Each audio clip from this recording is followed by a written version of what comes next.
Hi guys, welcome back to my channel. If you're new here, my name's Marlow and I'm a self-published author.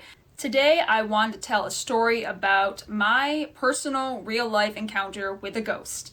It's almost Halloween time, so I'm really getting into the spooky season, and I don't think I've done a sort of story time video. I've done a lot of just chatty get ready with me videos, but never a dedicated story time.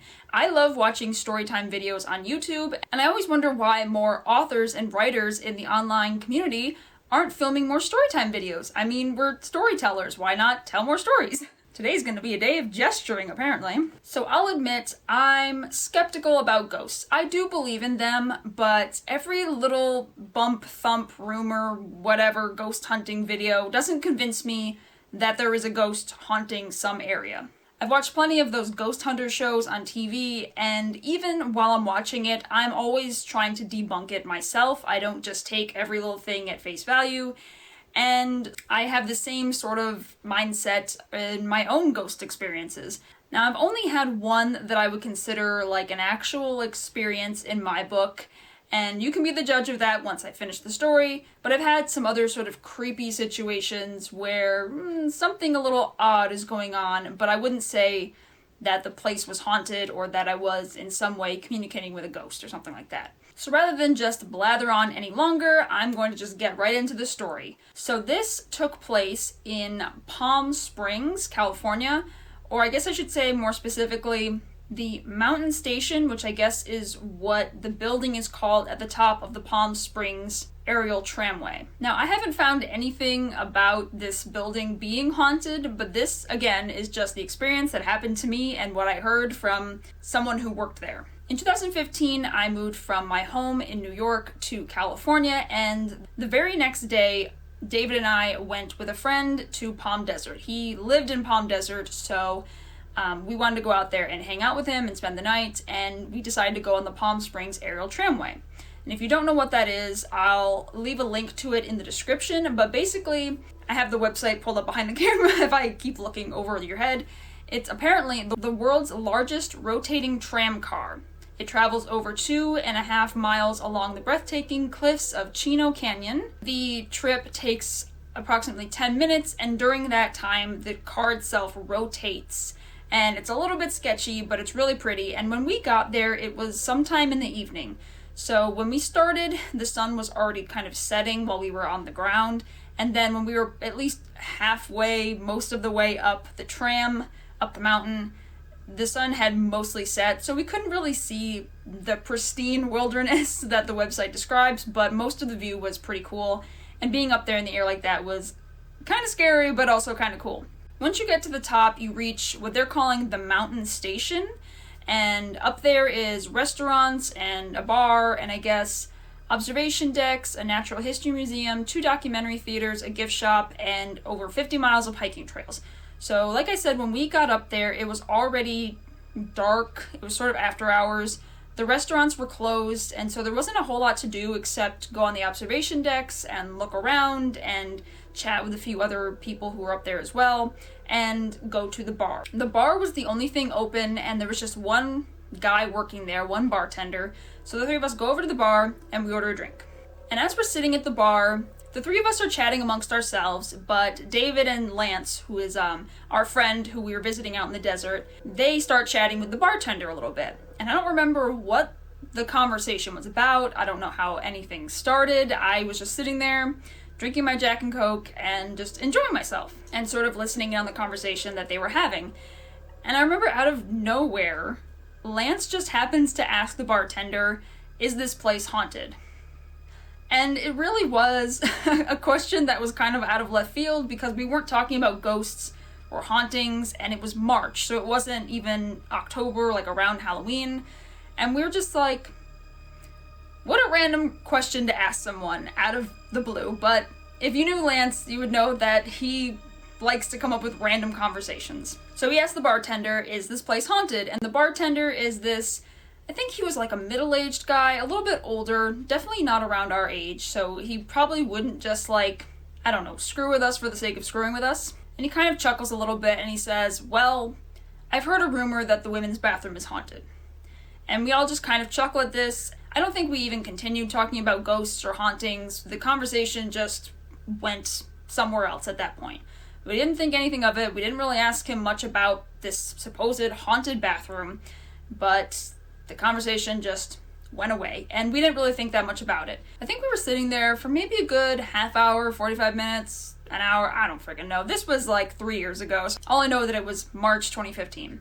So at some point, as what naturally happens when one is consuming beverages, I had to go to the bathroom. And like I said, at this point, I had completely forgotten about the haunted bathroom thing. All I knew was I have to pee. So I go into the bathroom, and I don't know about you guys, but whenever I go into any public bathroom, I always check to see if there's anyone else in there, because I don't like peeing or doing anything in a bathroom when there's anyone else around. I like to be completely alone. There's this whole stereotype that girls like to go to the bathroom together in gaggles and just like hang out with each other. No, I want to be completely alone in the bathroom, and if there is someone in there, I at least want to know of their presence, so I just know that there's another human being in the room. Okay? Yeah, I think we've established I don't like when there's other people in the bathroom with me.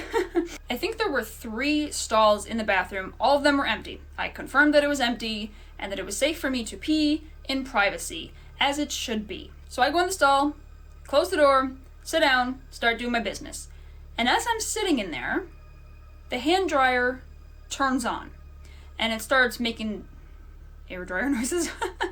It starts making these really loud, whooshing noises, like an air hand dryer. I think we all know what they sound like. They're very loud. And it turns on and starts doing its thing for maybe like 3 seconds, and then it shuts off. I thought, okay, that was strange, because at that point, I was still alone. No one had come in the bathroom. There was really no one else in the bar or the restaurant. It was kind of just the 3 of us. And so I was the only female around, the only person that should be in the bathroom. So it turns on, runs for a couple seconds, and then shuts off. And I'm sitting there thinking, okay, a little bit odd, but whatever. A few seconds later, the hand dryer turns on again and runs for another 2 or 3 seconds, and then abruptly stops. And at this point, I remember that this bathroom is supposed to be haunted. And I'm sitting on the toilet, remembering that I'm in a supposedly haunted bathroom. Alone. And the air dryer is turning on and off by itself. I try to start reasoning with myself, because I get this very uncomfortable feeling of, holy crap, maybe there is a ghost in here. Maybe this bathroom is in fact haunted. But because I'm in such a vulnerable position, sitting on a toilet, I don't want to think about ghosts. I don't want to think about what could be on the other side of the door. I don't want to think about any of that. So I try to reason with myself, and I try to think about things logically. So I already confirmed that there's no one else in the room. Okay, that doesn't help. Then I try to think about the air dryer, the hand dryer itself. Maybe it's one of those motion sensor ones, and maybe there's like some paper towels dangling really close to it, and maybe there was like a weird cross breeze, and the paper towel started fluttering under the thing, and maybe that set it off. But I thought that was also strange, because I don't remember seeing paper towels near the air dryer, nor do I remember seeing an open window. I don't even think there was a window in the room, and if it was, there was no reason for it to be open, because it was March, and that place is over 8,000 feet, so it was really cold up there. And it also seemed strange that the air dryer turned on, but then didn't even run a full cycle. Like, normally you turn these things on, and a lot of the motion sensor ones might turn off fairly quickly, but a lot of the automatic ones that you have to like push a button, they run for a certain amount of time. They don't just give up. But still, I'm trying to convince myself that no, there's no ghost on the other side of the door. There's nothing that's going to sneak up on you while your pants are down. It's just you in this bathroom, alone, and it's creepy. So eventually I finish my business, I get up, and I go outside the door, and I want to investigate this air dryer, this hand dryer, whatever you want to call it. And much to my dismay, I look at the thing, and it's not a motion sensor one. It's one of those clunky old school ones that has the big ass button that you have to like, you have to really actually push it down pretty hard to get it to turn on. And that sends me into a little bit of a mini panic, because I realize there's no logical reason that this thing should have turned on by itself. Like, there's nothing that could have tripped it. There's nothing that could have fallen off a shelf and then hit this button hard enough for it to turn on for like a couple seconds and then shut off, and then turn on for a couple seconds more and then shut off again. So I'm pretty freaked out at this point because I quickly survey the room and I don't see any sort of like reason that this should have happened, except the ghost. The ghost that's supposed to be in that room with me at that time. So I quickly wash my hands, and there's mirrors in front of me, of course, but I do not look in the mirrors because the last thing I want to see is like some creepy reflection or some fog and some weird words like "get out" on there. I don't want to look in this mirror and see a ghost, okay? So I don't look in the mirror at all. I very quickly wash my hands, and then just to test the dryer for myself, I press the button, and it turns on. And I'm drying my hands under the thing, and it doesn't turn off after a few seconds. It keeps running for as long as it's supposed to run, which is what, like 30 seconds, 45 seconds? I don't know how long those things normally run for, but I realize that its normal cycle is not to turn on for 3 seconds, turn off, turn back on, turn off again for no apparent reason. So I'm like, okay, this air dryer doesn't seem to be defective in any obvious way. I have no explanation. I have no explanation for why hand dryers are turning on by themselves and why this room is so damn creepy. So at that point I say, fuck drying my hands all the way, I'm getting out of here. And I go out, and David and Lance are both still sitting at the bar. The bartender is like off doing something else. He's cleaning someplace else. And I don't see any reason why there would be some like weird switch or something in the room to do like some weird Scooby-Doo prank in which, oh, whenever a woman goes in the bathroom, we're just gonna turn the air dryer on or something like that. Like that's not something that most people do, I think, in a random tram restaurant 8,000 feet on top of a mountain. But even so, the guy was like someplace else. So I go over to the bar, I sit down next to the guys, and I'm like, dudes, the bathroom is haunted. But I don't say it like really loud like that to catch the bartender's attention because I don't want him to turn around and be like, gotcha, or something like that. I say it so only they can hear me. I'm like, guys, the bathroom is really haunted. And they're like, what the fuck? Oh my god. And I tell them what happened, and I'm describing it to them, and I'm like, I didn't see any reason why this air dryer should turn on and off by itself. And I'm really creeped out by it. And yeah, that's about it, to be honest. Like I said, I've tried to find any mention of a haunting or ghosts or anything, and I haven't been able to find anything, to be honest. My eyes are watering because I'm coughing. To this day, I don't know if the place is in fact haunted. I feel like it wouldn't be in a, reputable restaurant's best interest to advertise if some place was haunted, if that wasn't sort of one of their things, like one of their marketing tactics. Because of course there are some places that are haunted or supposedly haunted, whatever you want to say, where they advertise that stuff and they fully believe it, and people who work there have experiences, and that's part of their charm. Like, what's the name of that ship? The Queen Mary. I literally just typed haunted ship California, and the first thing that popped up was queenmary.com, haunted encounters, the Queen Mary. So there are places that are believed to be haunted, and people use that as a marketing thing, and people go there to have ghost encounters. I don't think the Mountain Station is one of those places. So if someone from the Mountain Station watches this and you're like, hey, you're full of crap, maybe I am.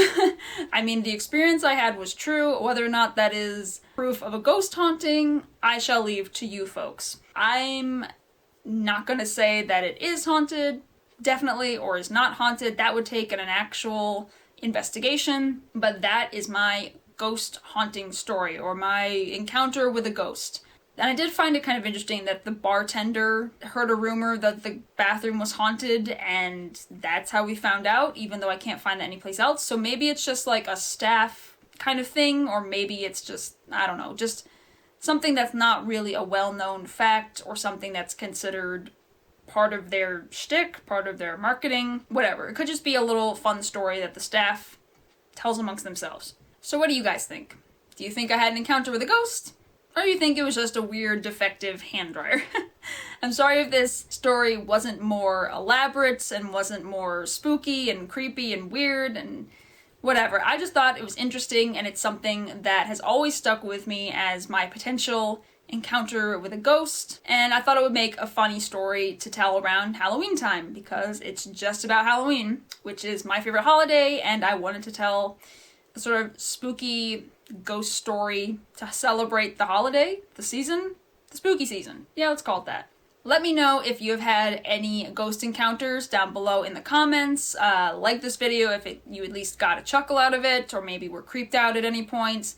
Let me know what you thought about my story. If you think it's absolute garbage, that's fine. If you don't believe in ghosts at all and you think every sort of haunting situation is just crap, that's fine too. If you're all about ghosts and you believe in them and you've had experiences and you like watching ghost stuff, let me know that as well. If you'd like to follow me on other social media, I'll leave my links below in the description. They're all pretty much Marlow York everywhere, except for Twitter, which is Marlow_York.